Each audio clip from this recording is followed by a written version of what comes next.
시간이 되었습니다. 다 함께 마음을 모으시고 5월 1일 주일 2부 예배를 하나님 앞에 드리겠습니다.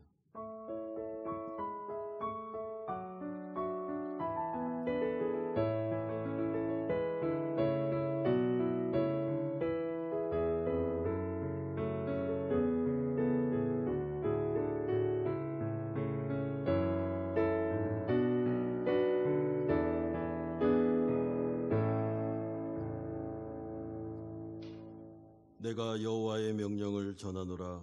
여호와께서 내게 이르시되 너는 내 아들이라. 오늘 내가 너를 낳았도다. 내게 구하라. 내가 이방 나라를 내 유업으로 주리니 내 소유가 땅끝까지 이르리로다. 아멘. 거룩하신 아버지 하나님, 흩어진 나그네로 이 세상을 살아가는 당신의 백성들이 거룩한 주일 하나님의 존전으로 모여서 하나님 앞에 예배 드릴 수 있도록 은총 내려주신 것을 감사드립니다. 아버지 하나님, 이 은혜의 수단을 통하여 우리 가운데 신령한 제사가 드려지게 하여 주시고 우리 안에 있는 죄된 습관들은 벗어버리고 이제는 성령으로 다시 한번 옷 입어 성도다운 인생 살아갈 수 있도록 아버지께서 은혜와 복을 충만하게 내려주시옵소서. 주 여호와 하나님을 바라보며 우리가 이제 예수 그리스도의 이름을 높여드리고자 하오니 우리의 찬양을 받아 주옵소서. 예수 그리스도의 이름으로 기도드리옵나이다. 아멘. 우리를 당신의 종전 앞으로 불러주신 하나님 앞에 우리의 찬양을 드리며 예배하도록 하겠습니다.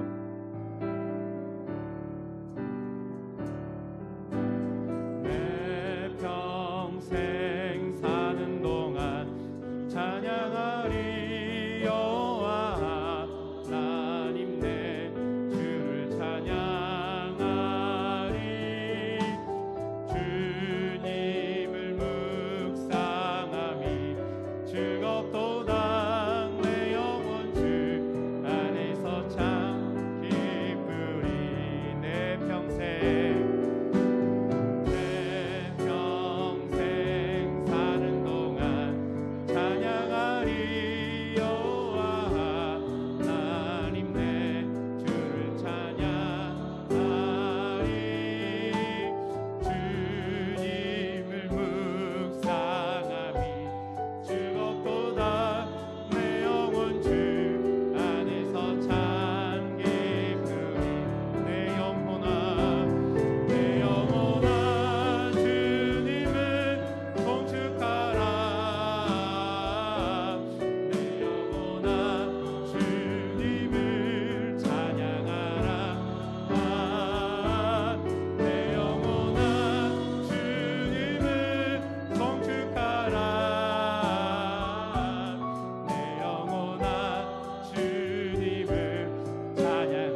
가운데로 나아가면서 함께 기도하겠습니다.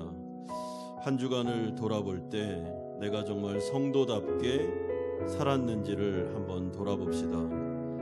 나의 말과 나의 행동과 나의 삶은 하나님의 영광과 아주 연결이 많이 되어 있습니다.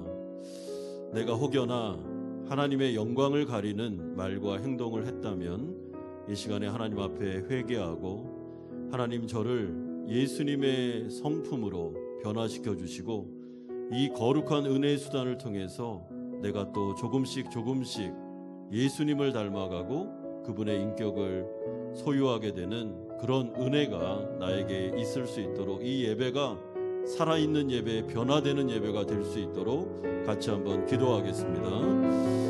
거룩하신 아버지 하나님, 한 주간의 삶을 돌아봅니다. 아버지 하나님의 영광을 위해서 너희들은 살으라고 말씀하셨음에도 불구하고 아버지 하나님, 우리의 말과 우리의 언행과 또한 우리의 생각이 또한 우리의 삶이 아버지 하나님의 영광을 오히려 가리는 아버지 행동을 했다면 용서해 주시고 아버지 하나님, 정말 주님의 백성답게 성도답게 이 세상 삶으로 말미암아 하나님께는 영광이요 아버지 하나님, 다른 사람들에게는 빛과 소금의 역할을 감당할 수 있도록 하나님께서 은총 내려주시기를 원합니다. 이 예배 가운데 죄된 습관은 우리가 벗어버리고 성령으로 덧입는 시간이 되게 하여 주시고 아버지 변화되는 시간이 될 수 있도록 이 은혜의 수단 예배 가운데 성령을 우리 가운데 부어주시옵소서. 예수 그리스도의 이름으로 기도드려옵나이다. 아멘. 사도신경으로 신앙고백 드리겠습니다. 나는 전능하신 아버지 하나님 천지의 창조주를 믿습니다. 나는 그의 유일하신 아들 우리 주 예수 그리스도를 믿습니다. 그는 성령으로 잉태되어 동정녀 마리아에게서 나시고 본디오 빌라도에게 고난을 받아 십자가에 못 박혀 죽으시고 장사된 지 사흘 만에 죽은 자 가운데서 다시 살아나셨으며 하늘에 오르시어 전능하신 아버지 하나님 우편에 앉아 계시다가 거기로부터 살아있는 자와 죽은 자를 심판하러 오십니다. 나는 성령을 믿으며 거룩한 공교회와 성도의 교제와 죄를 용서받는 것과 몸의 부활과 영생을 믿습니다. 아멘. 다 함께 자리에 앉으셔서 325장 찬송 드리겠습니다.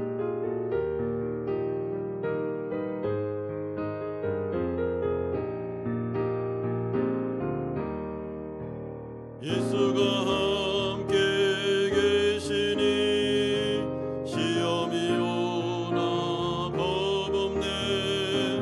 기쁨의 근원 되시는 예수를 위해 삽시다.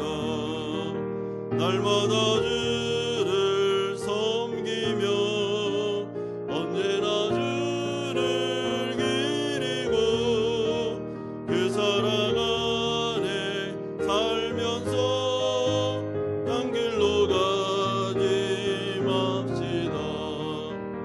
이 세상 사는 동안에 주 이름 전파하면서 무한한 복락 주시는 예수를 위해 삽시다. 날마다 주를 섬기며 언제나 주를 기리고 그 사랑 안에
기도드리겠습니다. 사랑과 은혜가 많으신 아버지 하나님, 오늘도 변함없이 예배드릴 수 있도록 우리에게 시간과 건강과 상황을 허락해 주시니 감사합니다. 예배를 통하여 우리의 마음을 깨끗게 하시어 주님의 영광을 보게 하시고 진리의 말씀을 듣게 하시옵소서. 주님, 지난 주간도 저희는 세상 속에 살면서 주님이 함께 하심을 잊어버리고 세상의 유혹에 빠져 죄짓고 방황하였음을 자복합니다. 주님의 넓으신 아량으로 저희를 용서하시고 강한 손과 펴신팔로 저희를 잡아주시옵소서. 오늘도 저희가 드리는 예배에 임재하셔서 저희 기도를 들어주시고 너무 늦지 않게 응답하여 주시옵소서. 주님, 조국 대한민국을 위해 기도드립니다. 정권이 바뀌는 와중에 국민들의 분열과 서로를 향한 모함이 날로 심각해지고 있습니다.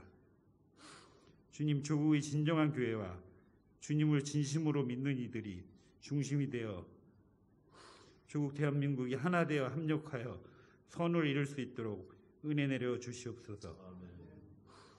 죄지은 이들이 합당한 벌을 받고 정당한 이들이 대우를 받는 바로된 대한민국이 되게 하여 주시옵소서. 아울러 주님의 사랑이 식어버린 북녘 땅에도 주님의 말씀과 복음이 구석구석까지 전파될 수 있도록 주님의 사랑을 내려 주시옵소서. 주님, 우리 한마음교회를 위해 기도드립니다. 우리 한마음교회가 주님의 복음으로 인하여 부흥하게 하시고 저희들이 더욱더 기도와 말씀에 힘쓰게 하셔 주님을 찬양하기에 부족함이 없는 백성들로 삼아 주시옵소서. 저희가 주님의 사랑을 세상에 전할 때 어렵고 힘든 이들을 구제하시고 돕게 하시고 누구보다 더욱 앞장서는 교회가 되게 인도하여 주시옵소서. 주님, 2년여에 걸친 코로나 팬데믹으로 인하여 재정적으로 어려워지고 마음도 힘들어지고 육체도 피곤해져서 절망 가운데 있는 성도들에게 은혜를 내려 주시옵소서. 그들의 재정을 살펴주시옵소서. 그들의 마음을 격려하시고 그들의 육체를 치유하여 주시옵소서. 오늘도 단위에 서시는 나성혁 목사님을 기억하시어 주님의 복된 말씀을 조금의 가감도 없이 대언하게 하시고 그 귀하신 말씀을 저희가 옥토밭에서 잘 키워서 50배, 100배의 결실을 맺게 하여 주시옵소서. 아울러 주님의 복음을 들고 땅끝까지 달려가는 선교사님들의 발걸음에도 주님의 은혜가 넘치게 하여 주시옵소서. 예배를 위해 여러 가지 방법으로 헌신하는 손길들이 있습니다. 성가대로, 찬양팀으로, 교사로, 차량 봉사로, 그리고 보이지 않는 구석구석에서 헌신하는 손길들에 축복 내려주시옵고 이런저런 사정으로 오늘 예배에 참석 못한 성도들도 기억하여 주시옵소서. 내가 진실로 속히 오리라 약속하신 우리 주 예수 그리스도의 이름 받들어 감사하며 기도드립니다. 아멘.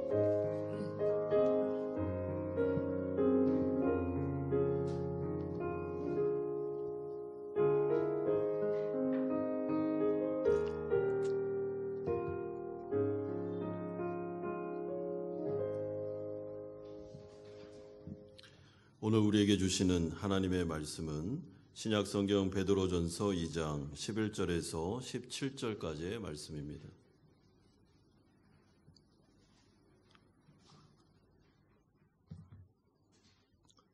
베드로전서 2장 11절에서 17절까지의 말씀 한 절씩 교독하겠습니다.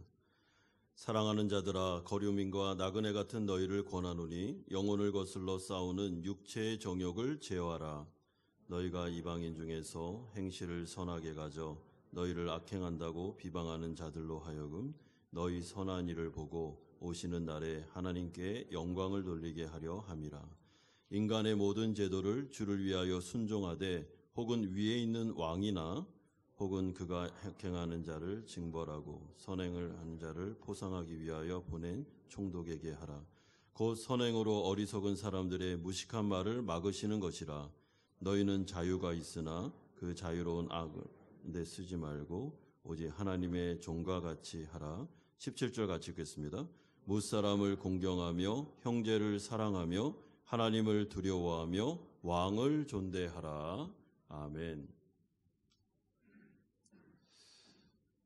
사람은 누구나 자신의 정체성이 무엇인지를 정확하게 알아야지만 그에 걸맞는 의미 있는 인생을 살아갈 수 있습니다.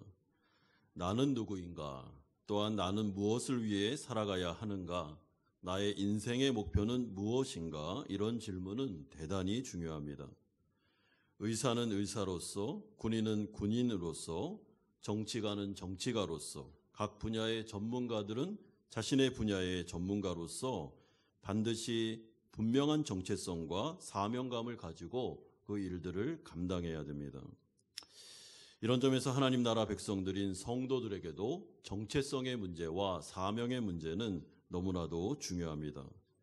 왜냐하면 그 정체성이 정확하게 인식될 때 이 세상에서 우리가 어떻게 살아야 되는지에 대한 적용점이 나오기 때문에 그렇습니다. 이에 대해서 베드로 사도가 베드로전서의 전반부를 통해 성도의 정체성을 알려주었습니다. 우리는 본향을 향해 나아가는 흩어진 나그네들입니다. 또한 성화를 이루어 나가는 하나님 나라 백성이고 왕 같은 제사장, 그리고 하나님의 거룩한 소유된 자들입니다. 또한 하나님의 영광을 드러내는 존재들이며, 그리고 이 가운데 있는 믿지 않는 자들에게는 하나님이 어떤 분이신지를 알려줘야 되는 사명을 가진 자들입니다. 이제 베드로가 이런 성도들에 대한 정체성을 알려준 다음에 이제 구체적으로 이 세상 가운데 믿지 않는 자들과 더불어 성도들이 어떻게 살아야 되는지를 구체적으로 우리에게 알려주고 있습니다.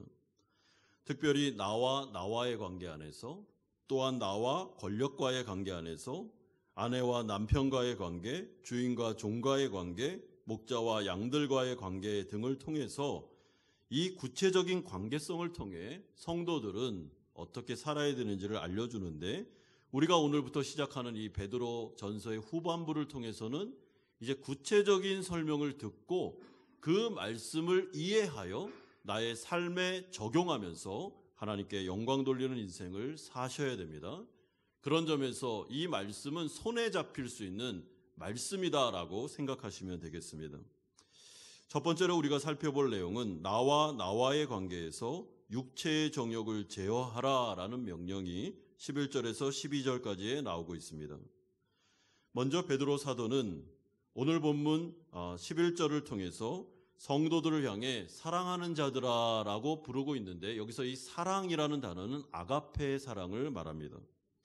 그러니까 지금 베드로 사도가 성도들을 바라볼 때 아가페적인 사랑으로 그리스도가 머리 되시고 우리 모두가 그의 몸이 되어 이루는 연합된 공동체라는 그런 입장에서, 관점으로 성도들을 바라보면서 당신들은 나에게 있어서 특별한 존재들이며 굉장히 사랑스러운 존재들입니다 라는 언약적인 개념을 가지고 이들을 부르고 있습니다. 여러분, 목회자로서, 사도로서 베드로는 정말 소아시아 흩어진 나그네들, 그럼에도 불구하고 고난을 당함에도 불구하고 하나님의 말씀에 따라 살아가려고 몸부림치고 있었던 이 성도들을 마음으로 받아 나의 지체된 자들이다라는 심정으로 정말 사랑하는 마음이 많았습니다. 그렇기 때문에 이 베드로전서의 모든 말씀은 소아시아 성도들을 향한 성삼위 하나님과 또한 사도 베드로 목회자의 사랑이 듬뿍 담겨 있는 러브레터다라고 보셔도 과언이 아닙니다.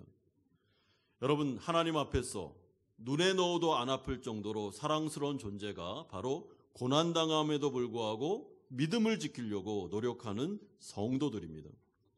그러므로 하나님은 예수 그리스도를 믿어 그분의 자녀가 된 성도들을 눈동자와 같이 사랑하시며 지키십니다. 여러분, 이런 점에서 우리가 예수님을 믿은 순간 우리는 사랑의 존재로 변화되게 되었으며, 이 부분에 있어서 사실은 하나님의 은혜로 되었다는 것이 감동스러운 것입니다. 여러분, 사랑을 받을 만한 자격이 우리에게 있지 않았습니다. 구원받을 만한 그런 어떤 이유도 우리에게는 없었습니다.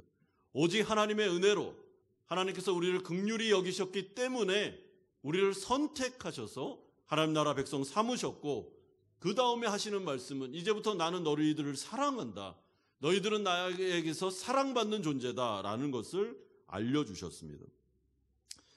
그래서 성삼위 하나님은 예수 그리스도를 보배로 말씀하듯이 예수와 연합된 성도들을 보석처럼 보배롭게 여기십니다. 여러분, 사랑하는 성도들아 라는 이 말씀은 우리를 향한 하나님의 말씀입니다. 그리고 하나님은 우리를 보배로 여기십니다. 그럼 우리 자신도 우리 자신에 대해서 어떻게 해요? 보석처럼 여기셔야 됩니다. 그러므로 사도 바울은 로마서 5장 8절을 통해서 우리가 아직 죄인 되었을 때 그리스도께서 우리를 위하여 죽으심으로 하나님께서 우리에 대한 자기의 사랑을 확증하셨다라고 선언하셨습니다. 하나님의 사랑은 확증되어 있습니다. 그러므로 베드로 사도는 이 사랑하는 마음을 가지고 어떻게든지 흩어진 나그네로 살아가는 이 성도들을 붙잡아주고 위로해주고 이들이 하나님 앞에 영광스러운 삶을 살아갈 수 있도록 이제 권면의 말을 구체적으로 하기 시작합니다. 11절에 보시면 사랑하는 자들아 거류민과 나그네 같은 너희를 권하노니 라고 말하는데, 이 권하다라는 말은 강력하게 촉구하며 호소한다 라는 뜻을 가지고 있습니다. 무엇에 대해서 강력하게 촉구하고 있습니까?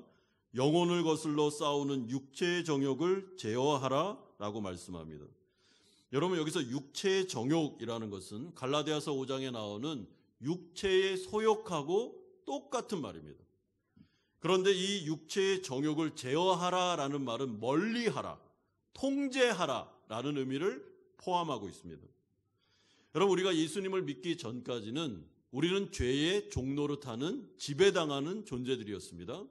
그렇기 때문에 우리는 육체의 정욕을 제어하고 통제할 수 없었습니다. 오히려 죄가 우리를 통제했죠. 그런데 우리가 예수님을 믿은 순간 성령이 우리 안에 들어오시면서 놀라운 변화가 일어나기 시작했는데, 우리가 죄로부터 해방되어 이제는 육체의 정욕을 성령의 능력을 힘입어서 통제하고 억제할 수 있는 가능성이 열린 것, 이것이 바로 성도들에게 주어지는 축복입니다. 따라서 성도는 우리 안에 내재되어 있는 육체의 정욕을 이제는 멀리할 수 있고 제어할 수 있고 성령의 은혜를 힘입어 마음만 먹으면 통제할 수 있습니다. 여러분, 그렇다면 육체의 정욕을 왜 우리가 제어하고 통제해야 되겠습니까? 오늘 이 11절에 나오는 이 설명이 너무 중요한데요. 영혼을 거슬러 싸우는 육체의 정욕. 여러분, 이 부분이 아주 중요합니다. 이 육체의 정욕이라는 것이 뭔가의 역할을 하고 있는데, 그것은 우리의 영혼을 거슬러 대항하여서 싸우는 전쟁을 벌이고 있는 일을 육체의 정욕이 하고 있기 때문에 이거를 멀리하고 통제해야 된다라고 말하고 있습니다. 만약에 육체의 정욕을 우리가 성령을 힘입어 통제하지 않으면 어떤 일이 벌어지겠습니까? 영혼이 엄청난 손상을 입게 됩니다. 여러분, 우리가 영적으로 피해를 입게 되고 해악을 당하게 됩니다. 이 육체의 정욕 때문에. 그래서 영적 침체가 오기도 하고 영적인 무기력 상태에 빠지기도 하며 성령이 고갈되고 성화가 방해를 받으면서 우리의 영혼이 어려워지게 됩니다. 여러분, 성도가 이 영혼의 타격을 입으면, 이 영혼의 손상을 입으면 제일 먼저 나타나는 게 뭐냐면 기도가 딱 막힙니다. 아주 희한합니다. 성령이 안에서 근심하기 시작하면서 하나님 앞에 나오는 자리가 어색해집니다. 예배로 나왔는데 이렇게 예배가 기쁘거나 은혜 충만하지 않고 뭔가 굉장히 마음이 드라이합니다. 굉장히 싸늘해진 내 영혼을 느끼게 됩니다. 이게 영혼의 손상을 입은 것입니다. 그리고 기도하려고 하는데 기도가 안 되고 찬송을 부르려고 하는데도 찬송이 잘 안 됩니다. 그래서 예배를 인도하는 자들은 정말 이 부분에서 일주일 내내 많이 싸웁니다. 여러분, 설교자, 예배 인도자뿐만 아니라 찬양을 인도하시는 분들이나 이 찬양팀들은 이 찬양이라는 부분도 얼마나 이 성령에 예민한지 모릅니다. 그래서 좀 마음속에 그날 저녁에 누군가 싸웠다든지 아니면 막 안 좋은 말을 막 듣거나 했다든지 그러면 기쁨이 싹 사라지면서 찬양 인도하기가 어려워집니다. 영혼의 손상을 입은 것입니다. 그렇다면 육체의 정욕이라는 게 무엇일까? 갈라디아서 5장 19절에서 21절을 보면 이렇게 말하는데, 육체의 소욕은 음행과 더러운 것과 호색과 우상숭배와 주술과 원수 맺는 것과 분쟁과 시기와 분냄과 당짓는 것과 분열함과 이단과 투기와 술취함과 방탕함이라고 말하고 있습니다. 여러분, 여기서 이것을 좀 이렇게 분류해 보면요, 음행과 더러운 것과 호색은 성적인 범죄를 말하고, 우상숭배와 주술은 지금으로 말하면 점치는 것, 그러니까 미신 행위를 말합니다. 예수 믿기 전에 과거에 했던 그런 잘못된 습관들, 그리고 원수 맺고 분쟁하고 시기하고 분내고 당짓고 분열되고 이단과 투기는 모두 다 사람과의 관계성 안에서 나타나는 그릇된 행동들을 말합니다. 그러니까 다른 사람에 대해서 안 좋은 말을 하고 험담을 하고 시기와 질투 가운데 빠지면서 관계가 틀어지고 하는 이 모든 것들을 여기에 포함시키고 있습니다. 또한 술 취함과 방탕함 있을 때, 방탕이라는 것은 어떤 분은 이렇게 번역했는데 술잔치라고 볼 수 있습니다. 그러니까 술이라는 문제와 어떤 중독의 문제에 빠져 있는 것, 이것들을 다 포함하여 의미하고 있습니다. 그러니까 이것을 이렇게 나눠보면 성적인 문제, 다른 사람과의 관계성의 문제, 미신의 문제, 그리고 중독의 문제, 이것이 바로 정욕의, 육체의 정욕에 포함되는 내용들입니다. 그런데 우리가 여기서 좀 눈여겨볼 것이 하나 있는데요. 그게 뭐냐면 이 갈라디아서 5장에 나와 있는 이 육체의 소욕의 거의 한 50% 이상이 다른 사람과의 관계성 안에서 이루어지는 그릇된 행동이 나타나고 있습니다. 굉장히 중요한 특징입니다. 그렇기 때문에 성도가 성도답지 못하게 다른 사람에 대하여 험담을 하거나 중상모략을 하거나 아니면 시기심과 아니면 그 나쁜 마음의 생각과 행동을 가지게 되면 우리의 영혼이 치명타를 입게 됩니다. 여러분, 영혼이 성령이 근심하면서 영혼의 손상을 입게 됩니다. 막 다른 사람에 대해서 비난하고 막 욕을 한 다음에 난 성령 충만하다라는 것은 불가능한 말을 하고 있는 겁니다. 자기 암시죠. 그냥 자기가 성령 충만하다고 생각하는 거지 그럴 수가 없습니다. 그리고 교회 내에서 막 분노를 한다든지 아니면 누군가와 말다툼을 한다든지 누군가와 언쟁을 한다든지 하면서 싸움을 일으키면 성령이 확 식어들면서 영혼의 타격을 입게 됩니다. 그리고 자기 자신만 입는 것이 아니라 그 다른 당사자에게도 안 좋은 영향을 미치고 교회 전체의 영적인 분위기도 흐려지는 일들이 일어나게 됩니다. 그렇기 때문에 성도들은 육체의 정욕을 통제해야 된다. 성령에 의해서 이 내가 하고 싶은 말, 아니면 다른 사람에 대한 험담, 아니면 성적인 유혹, 아니면 미신적인 행동이나 술과 중독의 문제에 대해서는 이 부분에 대해서는 내 영혼을 지키고 보호하기 위해서 정말 하나님 앞에서 조심하고 통제하고 멀리하고 하는 일들을 해야지만 우리의 영혼이 건강하게 성령 충만하게 잘 이렇게 유지되며 갈 수 있다라고 알려주고 있습니다. 그러면서 적극적으로는 12절에 너희가 이방인 중에서 행실을 선하게 가지라고 말하고 있습니다. 여러분, 여기서 행실을 선하게 가져라 할 때 선한 행실은 갈라디아서 5장에 나오는 성령의 9가지 열매를 말하고 있습니다. 그런데 누구 앞에서 그렇게 합니까? 너희를 악행한다고 비방하는 자들로 하여금 너희 선한 일을 보고라고 말합니다. 여러분, 그렇기 때문에 성도의 인생이 어렵습니다. 왜냐하면 우리에게 잘해주는 사람에게 선을 행하는 것도 어렵습니다. 그런데 우리에 대해서 비방하고 중상모략하고 안 좋은 얘기를 하는 사람들 앞에서까지 성도는 어떻게 해요? 선한 행동을 해야 된다라고 알려주고 있습니다.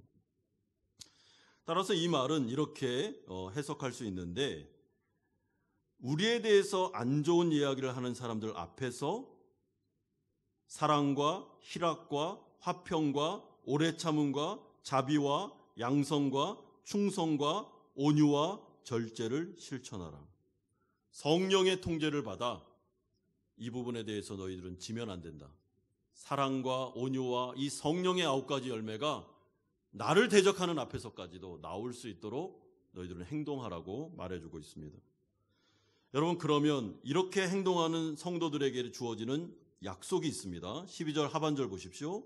오시는 날에 하나님께 영광을 돌리게 하려 함이라.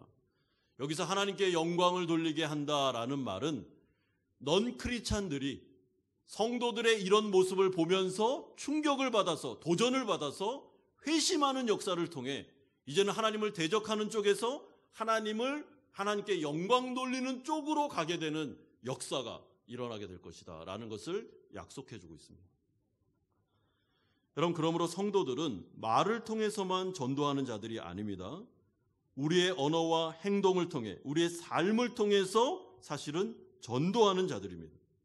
여러분, 믿지 않는 자들 앞에서 성도들의 삶을 조심하고 성도들의 언행을 조심하고 그리고 우리가 성령의 통제를 받아야 되는 이유는 믿지 않는 자들이 이 세상에서 우리의 삶을 보고 있기 때문에 그렇습니다. 여러분, 그러면서 성도들은요, 직장 생활하거나 사업 이렇게 하실 때요, 나 크리스찬입니다 라는 말을 하시는 게 좋습니다.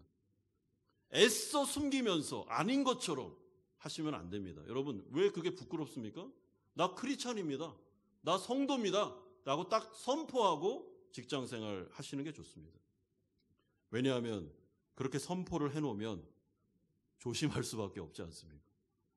믿지 않는 직원들이, 믿지 않는 동료들이, 믿지 않는 이웃들이 아, 성도구나, 크리스찬이구나 그러면서 보겠죠.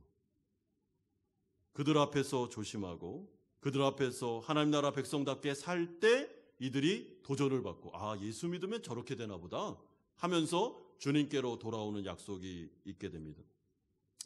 그런데 반면에 이것은 경고와도 같습니다. 만약에 성도가 이 세상 가운데 믿지 않는 넌 크리스찬들과 함께 살아가면서 성도답지 않게 살아가게 되면 하나님께는 영광이 되는 게 아니라 하나님의 얼굴에 먹칠을 하는 그런 일도 일어날 수 있는 것입니다. 그래서 심지어 나는 당신 때문에 교회 안 간다 라는 말을 듣기도 하는데 정말 가슴 아픈 일이죠. 나는 저 사람 때문에 교회 안 가. 여러분, 이런 말은 들으면 안 됩니다. 이거는 우리가 정말 이 세상 살면서 믿지 않는 자들에게 해서는 안 되는 행동들입니다. 이런 점에서 우리가 이 시대를 살아가는 나와 교회와 또한 조국 대한민국의 교회를 잘 돌아볼 필요가 있습니다. 두 번째는 나와 국가의 관계에서 인간의 모든 제도에 순종하라고 13절에서 15절까지 말씀합니다. 여러분 13절 보십시오. 인간의 모든 제도를 주를 위하여 순종하되 혹은 위에 있는 왕이나 혹은 그가 악행하는 자를 징벌하고 선행하는 자를 포상하기 위하여 보낸 총독에게 하라. 여기서 인간의 모든 제도에서 이 모든이라는 게 강조되고 있고 제도라는 것은 하나님께서 직접 세우신 모든 권위와 국가와 사회의 질서 그리고 법질서 이 모든 것들을 총괄하는 말입니다. 여러분, 하나님께서는 이 세상 가운데 국가와 나라, 사회를 허락하셨습니다. 그리고 거기에 일반 은총을 주셨는데 지도자들을 세우시고 법질서를 세우심으로 말미암아 하나님께서는 이들을 통해서 악행하는 자들에게는 법에 따라 징벌을, 선한 자들에게는 포상을 주므로 죄와 악이 만연하지 못하도록, 죄와 악이 사회 안에서 막 너무나도 많이 이렇게 퍼지지 못하도록 하나님께서 이것을 막는 역할을 위해 일반 은총으로 권위자들과 법질서를 주셨습니다. 그런데 특별히 오늘 본문에 보면 베드로 사도가 말하고 있는 왕 그리고 총독이라고 부르고 있는 이 사람들이 누구냐 하면은 여러분, 이 시대의 왕은 네로 황제입니다. 네로 황제 잘 아시죠? 교회를 너무나도 핍박해서 완전히 교회를 무너뜨리려고 했던 사람이 네로 황제입니다. 그런데 지금 베드로 사도가 그 네로 황제, 그 왕에 대해서 이 말을 언급하고 있으며 또한 베드로 사도는 네로 황제 시대 때 핍박을 받아서 순교까지 당하게 됩니다. 그러니까 이거 굉장히 어려운 문제입니다. 여러분, 그러면 하나님 나라 백성들이 우리가 본향을 향해 나아가는 하나님의 나라가 우리의 본향이긴 하지만은 그래도 완성될 나라에 들어가기까지는 믿지 않는 자들과 구체적인 나라와 백성으로서 살아야 되는데, 소속이 돼야 되는데 어떻게 살라는 말입니까? 여기서 중요한 말이 주를 위하여 순종하라라는 말이 중요합니다.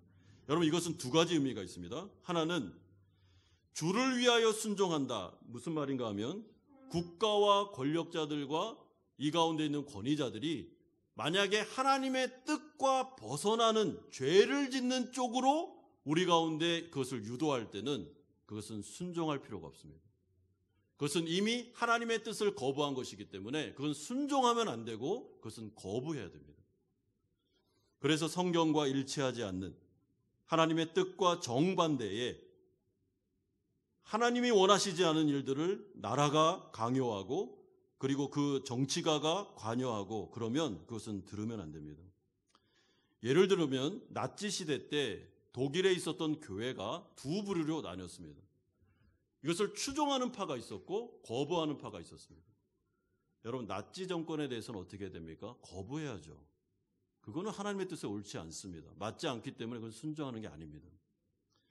그러므로 두 번째로 주를 위해 순종하라라는 말은 죄를 짓도록 유도하지 않는 범위 내에서 우리에게 정상적으로 오고 있는 모든 법질서와 권위에 대해서는 하나님께서 그 권위자를 세우셨기 때문에 하나님이 세우신 사람이기 때문에 내가 이 사람을 지지하든 지지하지 않든 그 부분에 대해서는 하나님의 권위를 인정하면서 그 사람을 인정해주고 또한 그의 정책과 또한 그의 법질서에 대해서는 우리가 순응하는 마음을 가져야 된다라는 뜻을 가지고 있습니다.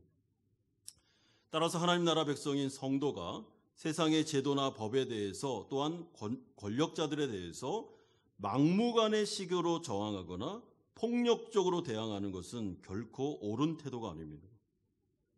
여러분, 막무가내 식으로 하면 안 됩니다. 그거는 성도가 해야 될 일이 아닙니다. 국가나 정부를 향해 굉장히 과격한 행동과 언행을 일삼으면서 그렇게 아주 과격하게 행동하는 일부 기독교 단체들이 있는데 저는 강한 우려를 표하는 바입니다.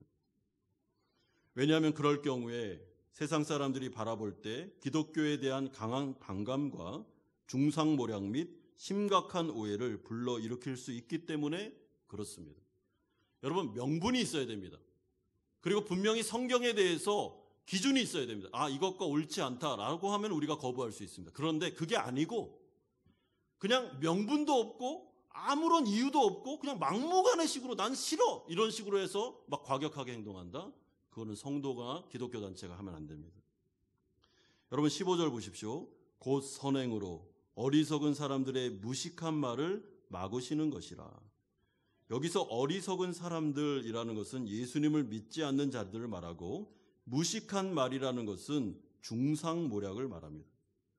그러니까 예수 믿지 않는 자들이 안 그래도 하나님에 대해서 욕하고 안 그래도 기독교에 대해서 반감을 가지고 있고 안 그래도 교회에 대해서 안 좋은 소리를 하고 있는데 명분도 없이 아무런 어떤 생각도 없이 막무가내 식으로 이런 식으로 국가와 정부에 대해서 권력자들에 대해서 막 도전하고 막 반감을 가지고 있고 그것도 폭력적으로 대항한다? 그러면 믿지 않는 자들이 볼 때 어떻게 보겠습니까? 안 그래도 반감이 있는데 기독교와 교회에 대해서 또한 하나님에 대해서 아이고 하면서 저래서 내가 교회 안 가는 거야 라고 하지 않겠습니까? 그러므로 성도는 선행으로 하나님이 세우신 법과 질서 그리고 권력자들과 국가에 대해서 여러분 생각을 바르게 가지셔야 됩니다.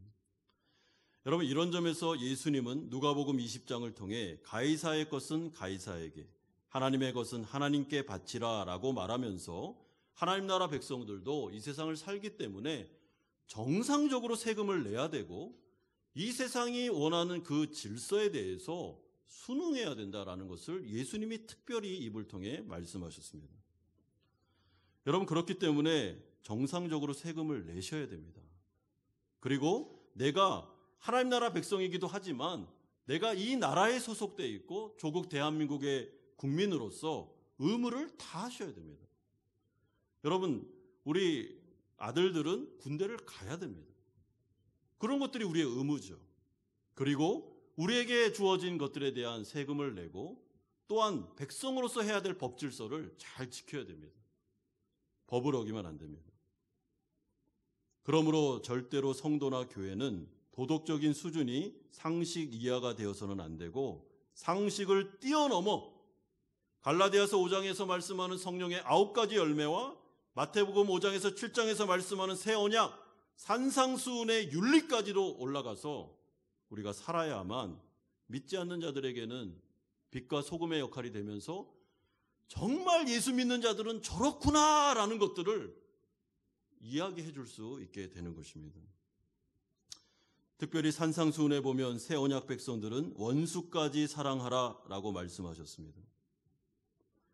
여러분, 정말 원수까지 사랑합니까? 요즘의 기독교인들이? 물론 싸잡아서 말할 수는 없지만은 정말 원수까지도 사랑할 수 있는 긍휼과 자비와 온유와 오래 참음과 이런 게 있습니까? 그 지점까지 가야지만 믿지 않는 자들에게 감동을 줄 수 있다는 것입니다. 마지막 세 번째로, 그러므로 성도는 성도답게 살되 자유를 잘 사용하라고 16절에서 17절에 말씀합니다. 16절에 보시면 너희는 자유가 있으나 그 자유로 악을 가리는 데 쓰지 말고 오직 하나님의 종과 같이 하라. 여기서 말하는 자유라는 것은 성도가 예수님을 믿고 난 이후에 오직 예수 그리스도의 십자가 공로를 통해서 하나님께서 은혜로 선물로 주신 자유를 말합니다. 그러므로 이 성도의 자유는 죄의 지배로부터의 자유, 죄의식으로부터의 자유, 자신의 힘으로 구원을 이루어 보겠다는 의무로부터의 자유, 죽음과 사탄의 권세로부터의 자유, 이 모든 것들이 다 해당되며 이것을 이제 누릴 수 있는 자격을 얻은 자들이 바로 크리스찬들입니다. 그렇기 때문에 이 자리에 앉아 계시는 모든 성도님들은 다 자유자십니다. 이제 여러분, 우리는 어디에도 얽매이지 않습니다. 모든 것에 있어서 우리는 자유합니다. 그런데 하나님께서 성도들에게 자유를 주실 때는 그 자유가 죄를 마음대로 짓도록 주시는 자유가 아니라 오히려 그 자유를 통해서 하나님의 뜻을 이루고 하나님 사랑, 이웃 사랑을 마음껏 이제는 너희들이 죄와 사탄의 지배에서 벗어났기 때문에 이제는 마음껏 하나님의 뜻을 이룰 수 있는 자유, 이것이 바로 하나님이 자유를 주신 목적이자 이유입니다. 따라서 성도들에게 주어진 자유는 하나님의 종이 될 수 있는 자유이지 다시 죄의 종이 되는 자유요 방종은 아닙니다. 여러분 기억하십시오. 그러므로 우리는 자유자입니다. 그러나 그 자유를 가지고 죄를 지은 데 쓰면 안 됩니다. 그 자유를 가지고 하나님의 뜻을 이루는 데 써야 됩니다. 그러므로 7절에서 이 자유를 가지고 성도가 어떻게 살아야 되는지를 요약합니다. 무사람을 공경하며 형제를 사랑하며 하나님을 두려워하며 왕을 존대하라. 여러분 여기서 무사람이라는 것은 모든 사람을 의미하고 공경하라라는 말은 쉽게 번역하면 예의를 갖춰서 무례하지 않게 행동하는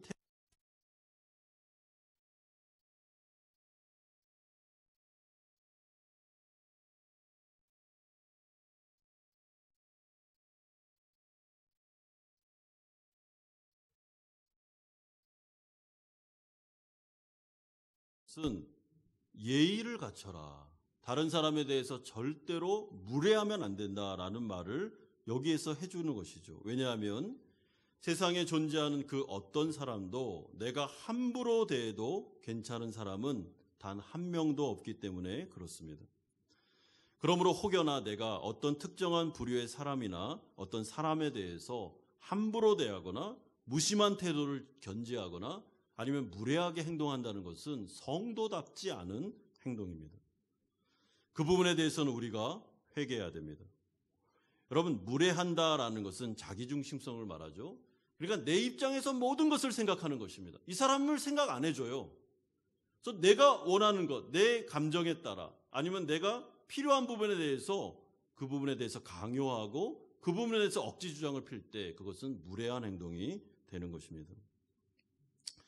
저는 이런 점에서 오늘 이 본문을 이렇게 좀 해석하면서 호치민에서 살아가는 우리 한마음 성도들이 구체적으로 이 부분에 대해서는 우리가 좀 적용할 수 있겠다라고 생각한 게 하나 있습니다. 그게 뭐냐면 여러분 우리와 더불어 살아가고 있는 베트남 분들에 대해서 정말 무례하게 하시면 안 됩니다. 저를 비롯해서. 우리의 마음속에 혹여나 안 좋은 마음이 있거나 그렇다면 여러분 이 부분에 대해서는 회개하셔야 됩니다. 성도는 모든 무사람들에 대해서, 모든 사람들에 대해서는 다 예의 바르게 그들의 존귀함을 생각하면서 살아야 됩니다. 그게 하나님께서 원하시는 것입니다. 여러분 회사나 직장 안에서 내가 상급자일 때에는 그 하급에 계신 분들에 대해서 무례하게 행동하면 안 됩니다. 물론 일 처리를 할 때 정확하게 상식적으로 일을 해야죠. 그건 맞습니다. 그럼에도 불구하고 인격적으로 모독을 한다든지 언행을 나쁘게 한다든지 이런 태도는 성도답지 않습니다. 조심하셔야 됩니다. 예의 바르게 하셔야 됩니다. 또한 성도는 자기에게 주어진 자유를 가지고 교회 내의 형제 자매들을 향해서 아가페적인 사랑을 베푸셔야 됩니다.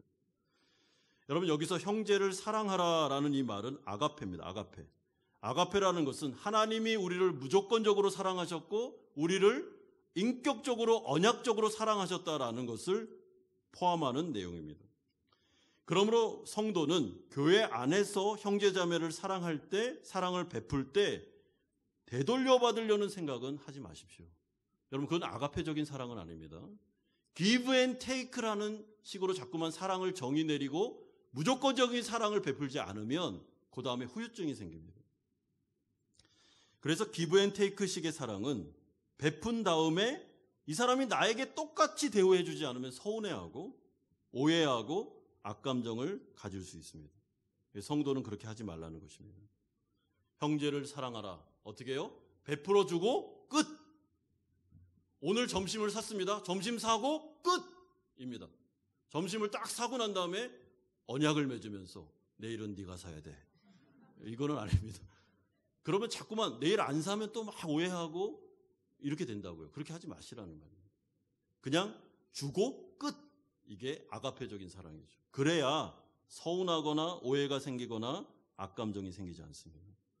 그러므로 우리는 그리스도 안에서 그리스도를 통해서 사랑을 배우셔야 됩니다.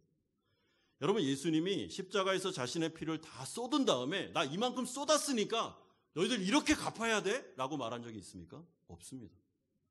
여러분 우리는 은혜를 갚기 위해 사는 자들이 아닙니다. 은혜 못 갚습니다. 우리는. 예수님의 피값은 우리가 절대로 갚을 수가 없습니다. 갚으려고 하는 게 아니고 감사해서 너무 충격적으로 감사해서 자원해서 하는 거죠. 또한 세 번째로 하나님에 대해서는 경외하는 마음을 가지라고 말합니다. 자유를 가지고 하나님을 경외하고 예배하는 쪽으로 써야지 이 자유를 가지고 하나님을 예배하거나 하나님 앞에 경외하는 것을 소홀히 여기는 쪽으로 쓰면 그것은 잘못 쓰는 것입니다. 그러므로 성도들에게 주어진 은혜의 수단은 여러분 이것을 내 자유를 가지고 마음껏 아름답게 사용하라는 거지 자유가 주어졌으니까 안 해도 돼 라는 것이 아닙니다. 그러므로 여러분 예배를 통해서 하나님 앞에 나오실 때 난 자유자로서 이 예배를 마음껏 누리십시오. 정말 하나님 앞에서 즐기십시오. 하나님의 은혜를 마음껏 받을 수 있습니다. 예배를 막 사용하십시오. 이것이 바로 자유자가 해야 될 일입니다. 그러므로 마지막으로 왕을 비롯한 세상의 통치자들에 대해서는 존대하는 마음, 존경하는 마음을 가지라고 했는데 이것은 제가 이 대지에 이미 충분히 설명했기 때문에 더 설명을 안 해도 될 것 같습니다.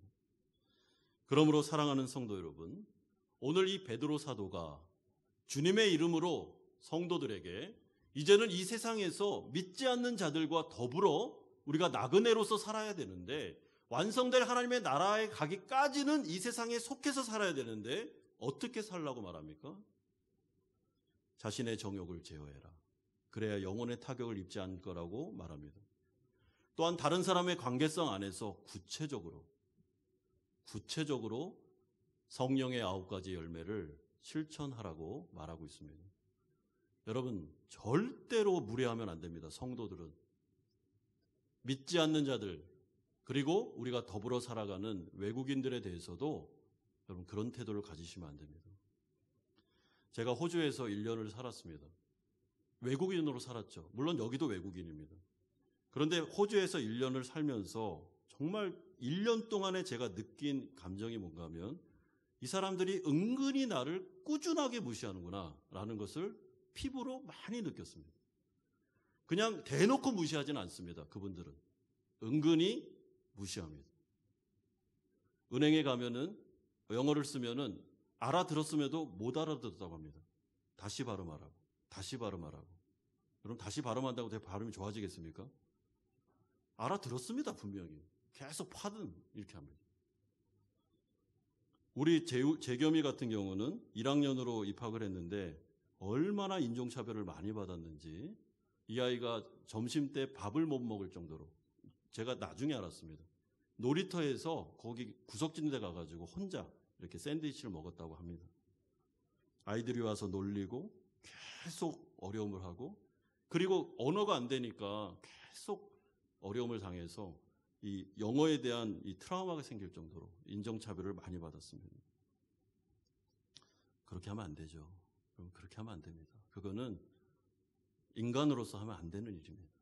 하물며 성도가 그렇게 하면 안 됩니다. 모든 사람은 하나님 앞에서 다 귀한 하나님의 형상입니다. 여러분, 내가 성도다. 내가 오늘 이 교회에서 예배를 잘 드린다. 그렇다면 삶으로도 예배를 잘 드려야죠. 내 옆에 있는 베트남인들에 대해서, 외국인들에 대해서. 여러분, 정말 예의 바르게 대하셔야 됩니다. 그리고 직장에서 내가 CEO거나 아니면 내가 그 직장을 운영하는 사람이라면 여러분 책임지고 그 있는 부하 직원들을 잘 대하십시오. 언어를 조심하십시오. 교회 내에서도 사랑을 실천할 때 기브 앤 테이크 식으로 사랑을 실천하지 말고 무조건적인 사랑을 베푸십시오. 그럴 때 우리가 영적으로 성장해 나가면서 하나님께 영광 돌릴 수 있고 그 성도들이 모여 있을 때 사실은 그 교회가 다른 이웃들에 대해서도 칭찬받는, 그래서 그들이 도전받아 하나님께로 돌아오는 역사가 일어나게 될 것입니다. 이런 은혜가 우리 성도님들에게 있기를 주 예수 그리스도의 이름으로 축원드립니다. 같이 한번 기도하는 시간을 갖겠습니다. 우리 한 주간을 돌아보면서 또한 나의 삶을 돌아보면서 여러분, 나는 성도로서 나의 언행이 어떻습니까? 나의 마음의 태도가 어떻습니까? 하나님을 예배하고 하나님을 사랑한다 말하지만 나는 내 옆에 있는 사람에게 어떤 태도로 그들을 대하고 있습니까? 마음속에 늘 무시하면서 예의 바르지 못하게 무례하게 행동하면서도 내가 성도답다고 말할 수 있겠습니까? 나는 육체의 정욕을 잘 통제하고 있는 사람이 맞습니까? 사랑하는 성도 여러분, 오늘 이 들은 말씀 생각하면서 좀 우리 자신을 돌아보고 정말 하나님 성령 충만하게 제가 성령의 통제를 받으면서 하나님의 이름을 드러내게 하옵소서 라는 다짐의 기도를 드리겠습니다. 같이 한번 기도하겠습니다. 거룩하신 아버지 하나님, 주님, 하나님께서 우리 가운데 아버지 하나님 인도해 주셨습니다. 아버지 하나님, 성도는 성도답게 살아야 된다고 하셨습니다. 아버지 하나님, 우리는 예수님을 믿은 다음에 아버지 하나님 정말 세상을 떠나는 자들이 아닙니다. 세상 속으로 들어가야 되고 믿지 않는 자들과 더불어 살아야 됩니다. 아버지, 그럴 때 우리가 어떻게 살아야 되는지를 구체적으로 말씀해 주셨습니다. 상식 이하로 너무나도 성도답지 못하게 우리의 말과 언행과 우리의 행동이 하나님의 영광을 훼손시키는 삶을 살았습니다. 하나님 용서해 주시옵소서. 아버지 하나님, 이제는 그렇게 살지 않겠습니다. 하나님, 우리가 우리의 제된 습관대로 살지 않겠습니다. 성령의 은혜를 주옵소서, 변화시켜 주옵소서. 그래서 하나님의 영광을 드러내는 믿지 않는 자들에게 도전이 되는 그런 인격과 그런 언행과 그런 삶을 통해 하나님 살아갈 수 있도록 우리를 변화시켜 주시고 예수님을 닮아갈 수 있도록 인도하여 주시옵소서. 아버지께서 붙잡아 주시옵소서. 거룩하신 아버지 하나님, 오늘 이 구체적인 삶의 성도다운 모습을 보면서 우리가 이 호치민을 살아가는 우리가 흩어진 나그네로서 아버지 성도답게 살지 못했던 우리의 모습을 보게 되었습니다. 우리의 말과 언행이, 우리의 행동이, 우리의 마음의 태도가 정말 너무나도 다른 사람에 대해서 무례하고 다른 사람의 마음을 아프게 하고 정말 안 좋은 말을 너무 쉽게 내뱉고 했던 것을 고백드립니다. 하나님의 형상인 사람에 대해서 무시하는 태도가 있었음을 고백드립니다. 또한 주님이 세우신 나라와 민족, 또한 이 사회 안에서 마땅히 존경해야 될 그런 권위에 대해서도 우리가 잘 인정하지 못한 것을 고백합니다. 하나님 용서해 주시고 이제는 성경에 기록된 대로 하나님이 원하시는 삶을 살아서 하나님께 영광 돌리기를 소망하고 믿지 않는 자들이 우리의 모습을 보면서 도전을 받기를 원합니다. 예수님을 닮아가게 하시고 우리를 변화시켜 주시옵소서. 그래서 이제는 말과 삶을 통해 진짜 그리스도인답게 살아갈 수 있도록 은혜 내려 주시옵소서. 예수님의 이름으로 기도드리옵나이다. 아멘. 찬송가 213장 1절 4절 부르면서 준비하신 헌금을 하나님 앞에 드리겠습니다.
거룩하신 주님, 한 주간의 인생을 돌아볼 때 또 하나님의 은혜로 살았음을 고백드립니다.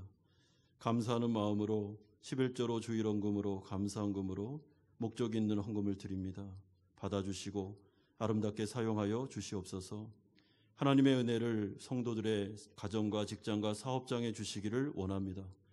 아버지 하나님, 여러 가지 어려움 속에 이들에게 먹고 사는 문제 가운데 하나님이 채워주시고 경제적으로 회복시켜 주시기를 소망합니다. 또한 우리의 영혼을 지켜주시기를 소망합니다. 그리고 우리 자녀들이 이제는 하나님을 의지하며 신앙을 포기하지 않고 백성답게 살아갈 수 있도록 붙잡아 주시기를 원하고, 군에 있는 자녀들과 고3 친구들 특별히 붙잡으셔서 사고 일어나지 않으며 또한 고3 친구들의 진로를 인도해 주시기를 소망합니다.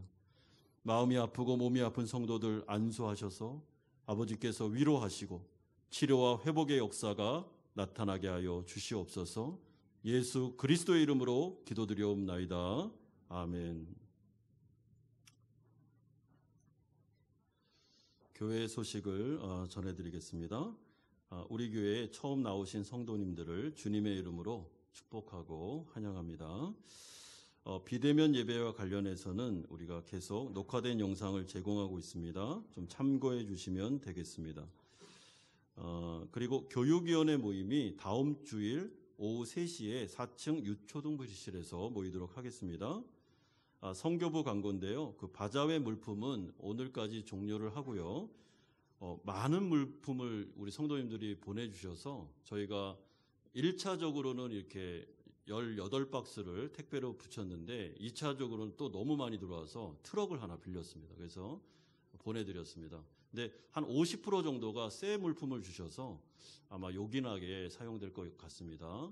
우리 성도님들에게 너무 감사드리고요. 정말 힘을 모아주셔서 감사드립니다. 지난주에 우리 김영환 집사님, 황선희 권사님 가정이 등록하셨습니다. 주님의 이름으로 환영합니다. 지난주에 우리 김경민 집사님, 김민희 집사님 모친 되시는 고 김차행님 소천하셨습니다.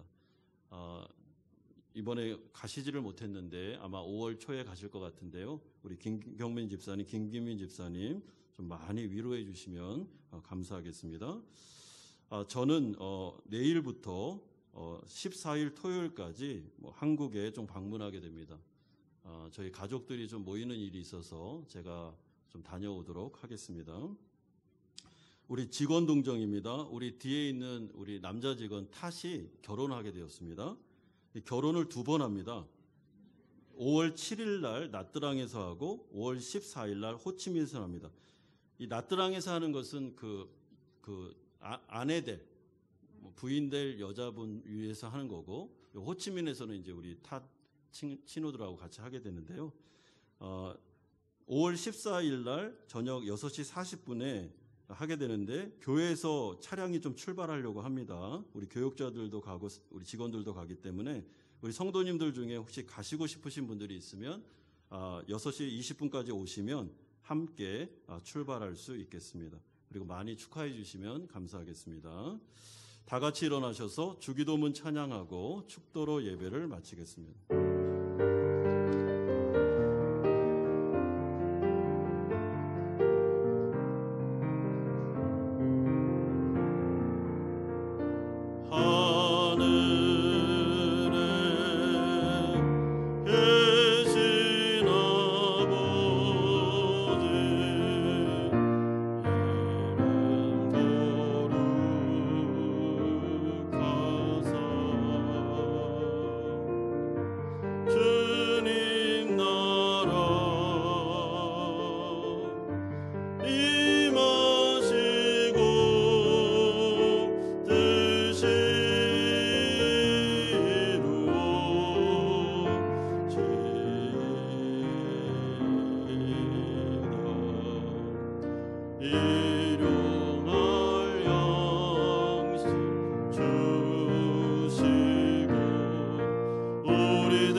이제는 우리 주 예수 그리스도의 은혜와 하나님 아버지의 사랑하심과 성령 하나님의 교통 충만하심이 말씀하신 대로 성도답게 이 세상을 살아 하나님께 영광 돌리기를 소망하는 사랑하는 성도님들의 머리 위에와 이들의 가정과 직장과 사업처 위에 자녀들과 선교사님들 머리 위에, 또한 지난주에 등록하신 김영환 집사님 가정 위에 이제부터 영원토록 함께 있을지어다.